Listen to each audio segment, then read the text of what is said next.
வணக்கம் மக்களே, நாம இந்த ஆரோக்கியமான பதிவில் வெற்றிலையில் நிறைந்திருக்கக்கூடிய மருத்துவன்மைகளை பற்றி பார்க்க போகிறோம். வெற்றிலையில் ஏராளமான மருத்துவன்மைகள் நிறைந்திருக்கிறதால அதை வெறும் நம்ம பூஜை பொருளாக மட்டுமே பயன்படுத்தக்கூடாது. அறிவியல் தன்மையை கருதி நம்முடைய உடல் நலத்தை மேம்படுத்திக் கொள்வதற்கும் எடுத்துக்கொள்ளலாம். பொதுவாக வெற்றிலையை நல்லா சாப்பிட்டதுக்கப்புறம் நாம் உண்ணக்கூடிய பழக்கத்தை வழக்கமாக கொண்டிருப்போம். நாம் அனைவருமே அறிந்தது என்னவென்றால் வெற்றிலை போட்டால் வாய் மணக்கும் அப்படின்றது தெரியும். அப்புறம் நல்ல ஒரு மதிய உணவுக்கு அப்புறம் பார்த்தோம் அப்படின்னா வெற்றிலை நம்ம எடுத்துக்கிட்டோம் நல்லது அப்படின்னு நினைப்போம். ஆனால் நம்ம நினைக்கிறது விடவும் இன்னும் அதிகமான மருத்துவன்மைகளை வெற்றிலை நமக்கு கொடுக்கும். வெற்றிலை புத்துணர்ச்சிக்காக மட்டுமே உபயோகம் செய்யப்படுகிறது அப்படின்றத நம்ம நினைச்சிட்டு இருப்போம். ஆனால் அதை தவிர்த்தும் ஆரோக்கியமான மருத்துவன்மைகள் வெற்றிலையில் இருக்குது. அந்த நன்மைகள்லாம் என்னென்ன அப்படின்றத பற்றி ஒவ்வொன்றா தெளிவாக விளக்கமாக பார்க்கலாம். அதை பற்றி பார்க்குறதுக்கு முன்னாடி இந்த வீடியோவுக்கு மட்டும் ஒரு லைக் கொடுத்துட்டு இந்த தகவலை உங்களுக்கு தெரிஞ்சவங்களுக்கும் ஷேர் பண்ணிவிடுங்க. ஏன்னா இது அவங்களுக்கும் பயனுள்ளதாக இருக்கக்கூடிய ஒரு ஆரோக்கியமான பதிவு தான். இது போன்ற அப்டேட்ஸ்கள் நீங்கள் தொடர்ந்து பார்க்குறதுக்கு நம்மளுடைய ஹெல்த் நியூஸ் தமிழ் சேனலை மறக்காமல் சப்ஸ்கிரைப் பண்ணி வச்சுக்கோங்க. பக்கத்தில் இருக்கக்கூடிய பெல் பட்டனையும் கிளிக் பண்ணி ஆல் அப்படின்ற ஆப்ஷனையும் செட் பண்ணி வச்சுக்கிட்டீங்க அப்படின்னா நான் போடக்கூடிய எல்லா அப்டேட்ஸும் உங்களுக்கு நோட்டிஃபிகேஷன் அடிக்கடி சேரும். சரி வாங்க மக்களே, இப்போ வீடியோக்குள்ளே போயிடலாம். காயத்திற்கு சிறந்த மருந்தாக வெற்றிலை இருக்குது. வெற்றிலை அடிப்பட்ட உடல் காயத்திற்கு சிறந்த மருந்தாக விளங்குகிறது. காயம் விரைவாக குணமடைவதற்கு வெற்றிலை பெரிதும் ஹெல்ப்ஃபுல்லாக இருக்கும். வெற்றிலையில் ஆன்டி ஆக்சிடென்ட்கள் இருக்கிறதால வழக்கத்தை விட அதிகமாக காயம் குறையிறதுக்கு வெற்றிலை யூஸ்ஃபுல்லாக இருக்கும். தினமும் வெற்றிலை நம்ம சாப்பிடும்போது வெளியில் இருக்கக்கூடிய புண்களும் வயிற்று புண்களும் கூட ஆறுவதற்கு நமக்கு அது உதவிகரமாக இருக்கும். ஸோ காயங்களை விரைவில் ஆற வைத்துக் கொள்வதற்கு வெற்றிலையை நம்ம பயன்படுத்தலாம். மூட்டு வலியிலிருந்து நிவாரணம் பெறுவதற்கு வெற்றிலை எடுத்துக்கொள்ளலாம். வெற்றிலை ஒரு சக்தி வாய்ந்த கிருமி நாசினியாக செயல்படுகிறது. அது நமது மூட்டு வலியை சுலபமாக குறைத்து விடுகிறது. வெற்றிலையை சாராக அரைத்து மூட்டு வலி இருக்கக்கூடிய அந்த மூட்டு பகுதியில் தினமும் நம்ம தடவி வந்தோம் அப்படின்னா ஒரு சில நாட்கள்லேயே நமக்கு கவனிக்கத்தக்க மாற்றங்கள் நடக்கும். அதாவது மூட்டு வலி நமக்கு குறைந்து இருக்கிறத நம்ம உணரலாம். எந்த விதமான சைடு எஃபெக்ட்ஸும் இல்லாமல், பக்க விளைவுகளும் இல்லாமல் மூட்டு வலியை குணப்படுத்திக் கொள்வதற்கு வெற்றிலையினுடைய சாறை நம்ம பயன்படுத்தி கொள்ளலாம். ஸோ அது உபயோகரமாக இருக்கும். எலும்பை பலப்படுத்தும்.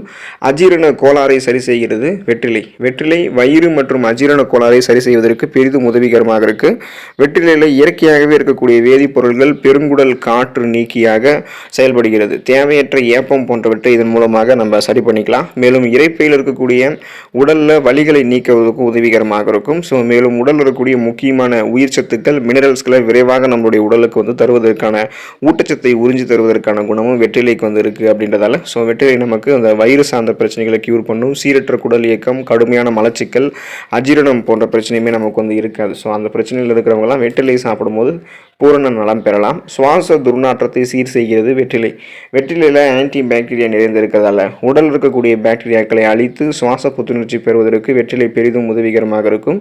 மேலும் உடல் இருக்கக்கூடிய pH உடைய அளவையும் வெற்றிலை நமக்கு சரி செய்யும். இதனால் புத்துணர்ச்சி மட்டும் இல்லாமல் உடலுக்கு நமக்கு நன்மை தரும். ஹார்மோன் சம்பந்தமான பிரச்சனைகள்லாம் நமக்கு எதுவுமே இருக்காது வெற்றிலை எடுத்துக்கொள்ளும் போது.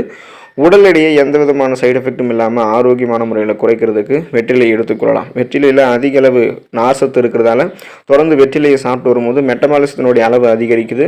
கொழுப்பு சத்தை இது குறைக்கிறதுக்கு உதவிகரமாக இருக்கும் அப்படின்றத நம்ம தெரிஞ்சுக்குவோம். ஸோ இதனால் வெற்றிலையும் தினமும் நீங்கள் எடுத்துகிட்டு வரும்போது உங்களுடைய உடல் எடை சீராக பார்த்தோம் அப்படின்னா இருக்கும். அதாவது உங்களுடைய உடல் எடை அதிக வெயிட் இருக்காது, குறைத்துக் கொள்ளலாம். மேலும் செரிமானத்தை வெற்றிலையை சீர் செய்வதால் தேவையற்ற உணவுகள் உங்களுடைய வயிற்றில் தங்குவதை வெற்றிலை தவிர்க்கும்.